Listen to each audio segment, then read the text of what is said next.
बाबा साहब से क्या अर्जी करता है।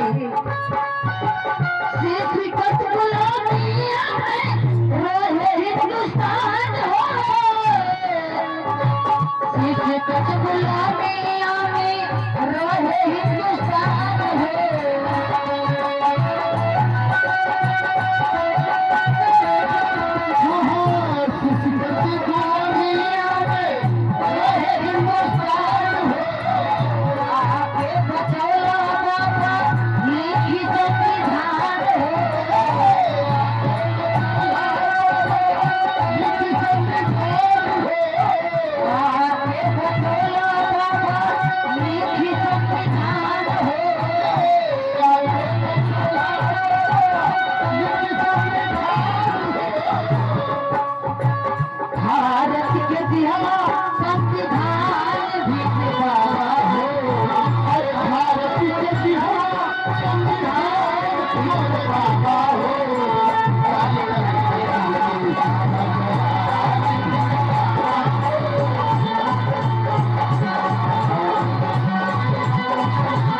दिखा रहे हैं, बड़े मेहनत के साथ बुलाए हैं। जो हमारे दीनवादी बैठे हैं, थोड़ा हाथ उठा दीजिए। देखिए झांकी कितनी खूबसूरत लगी है भीम जी की। हाथ जरा उठा दीजिए। भीम जी की बात है, जो भी दीनवादी है मेरे भैया वही हाथ उठाएंगे। दलित तनिक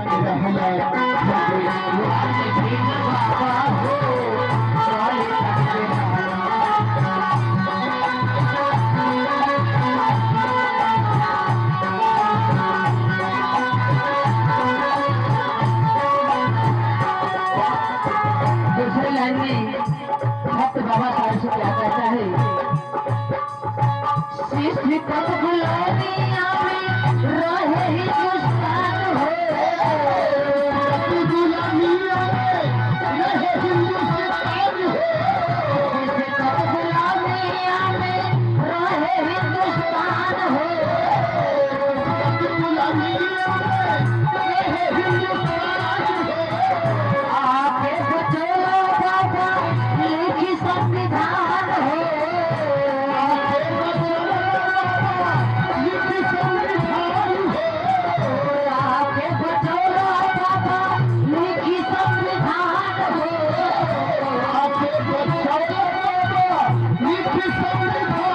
हो। नारी के बिहार सम्मान भीम बाबा हो। नारी के बिहार सम्मान भीम बाबा हो। काली काली बिहारा काली भीम बाबा हो। काली काली बाबा हो।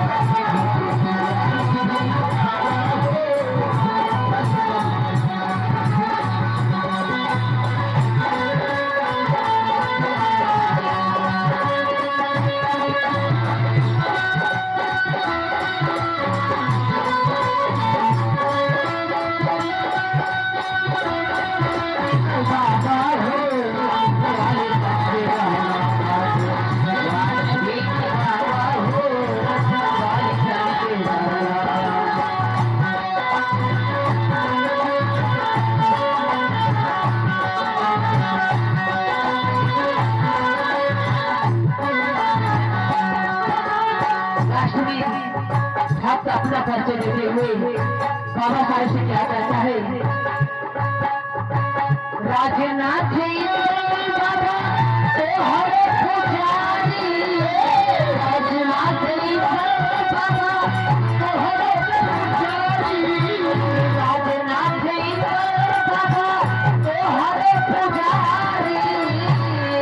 राजनाथ बाबा तो हरे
स्माइल भी बाबा हो